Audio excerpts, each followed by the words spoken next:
Hello, my name is Linda, and I'm here to share with you my crazy problem with my mom. The problem started when we got our stupid cat, which my mother named Brenda. Naming the cat a similar name to mine seemed funny at first, but later on, it started to make much more sense, because that cat was just like another daughter to her, and it's when the name similarity stopped being funny. Brenda became an inseparable part of our family. I was 12 years old, and I really enjoyed having a pet cat. But then I started to notice that there was a competition going on between me and that cat. Funnily enough, I had to compete with a cat to win my mother's attention. Brenda was all over my mother since day one. She would hurry up to her whenever my mom called out her name, and Brenda always sought her attention whenever she felt like it. Well, I was left out, and no one bothered to interact with me. Whenever our relatives and friends came over to visit, my mom would go on and on about Brenda and what Brenda did and how cute Brenda is, and she never stops talking about that cat. All of that would happen while the cat was sitting in her lap, and I'm serving them drinks. With time passing, things became even more extreme. My mother stopped expressing her love to me in any way, shape, or form possible. All I kept hearing was how my mother sweet talks to that ugly, annoying cat. She called her sweetheart, honey, dear, and never missed a chance to tell Brenda how much she loved her.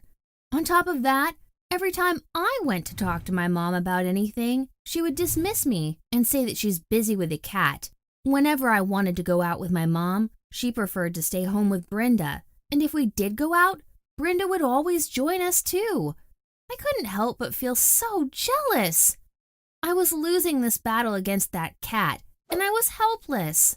At that point, I have tried every possible way to regain my mother's attention.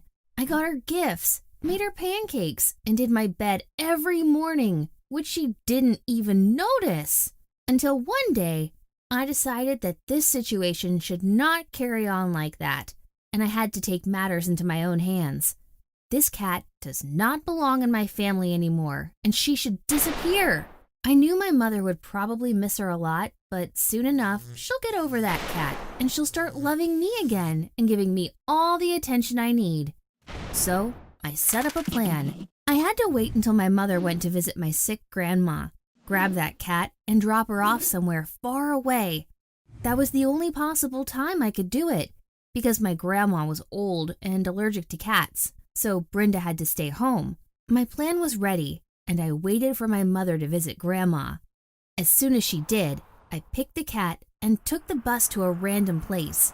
I just got on the bus and waited for as long as I could before I got off.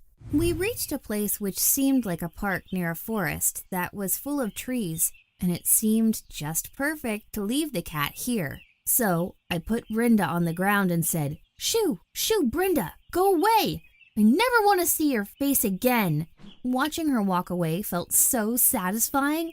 It almost felt like she was walking away with all my problems with her. By then, it was time for me to go back home, as it was getting dark and my phone's battery died. I didn't know where I was, but I knew for sure that taking the bus from the opposite direction street would be the right thing to do, and I would if I would easily figure out which stop to get off. On the bus, I was looking out the window and was having a hard time recognizing any of the streets.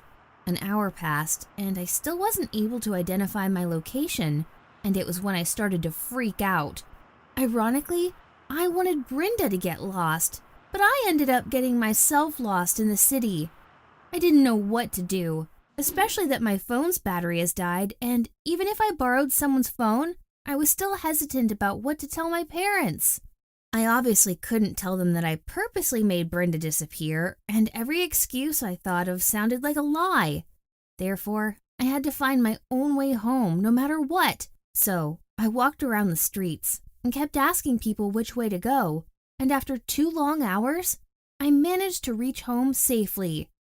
On my way, I wondered whether my mom had noticed my absence, since Brenda was gone too. I walked into the house, and as soon as I stepped in, I saw my mom and dad looking nervous and worried while sitting in the living room and making phone calls. When my mom saw me, she burst into tears and started asking me where I have been. My parents then told me that they were very worried about me.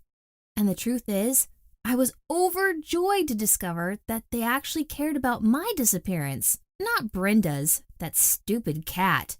I hugged my mom and told her that I got lost on my way back and that I'm glad I got home safely.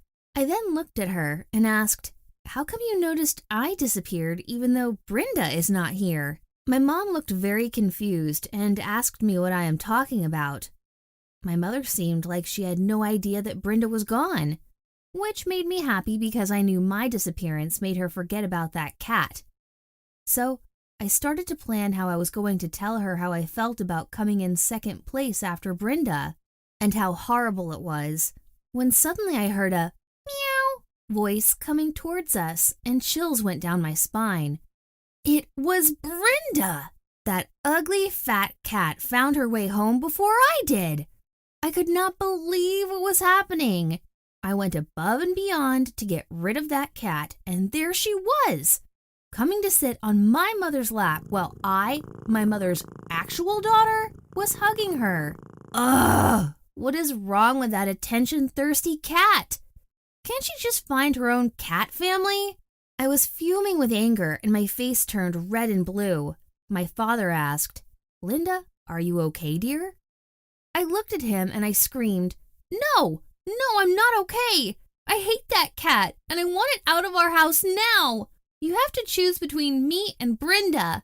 And that's the last thing I said before I ran up to my room crying. I couldn't believe that I have lost the battle against Brenda, a lazy, fat cat who knows nothing about life. And now I wasn't even sure that my mom would choose me over her. A few seconds later, my mom came knocking on my door. I told her to come in and close the door behind her because I didn't want Brenda in my room. So she did. She sat beside, said, "I don't understand what this is all about, Linda. I thought you liked our cat." "Your cat, Mom.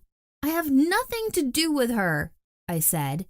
My mom seemed to finally understand what was going on, and suddenly I started seeing tears in her eyes. "What's wrong, Mom?" I said.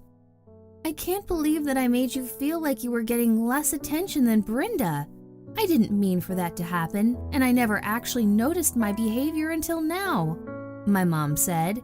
At that moment, I could see how sorry my mother was, and I couldn't stay mad at her anymore. So I wrapped my arms around her and gave her a big hug and told her that I loved her. We both dried out our tears and smiled at each other. My mom promised me that she will change her ways and she'll never make me feel lonely or neglected again. As for Brenda, I still despise her for the struggle she made me go through. But I told my mom she can keep her as long as I am her #1 priority and her only daughter. What I learned from this experience is that you shouldn't be afraid to speak up and tell others what you think, especially your parents, because they will always be there for you, even if they love their cat more than you would have wished them to.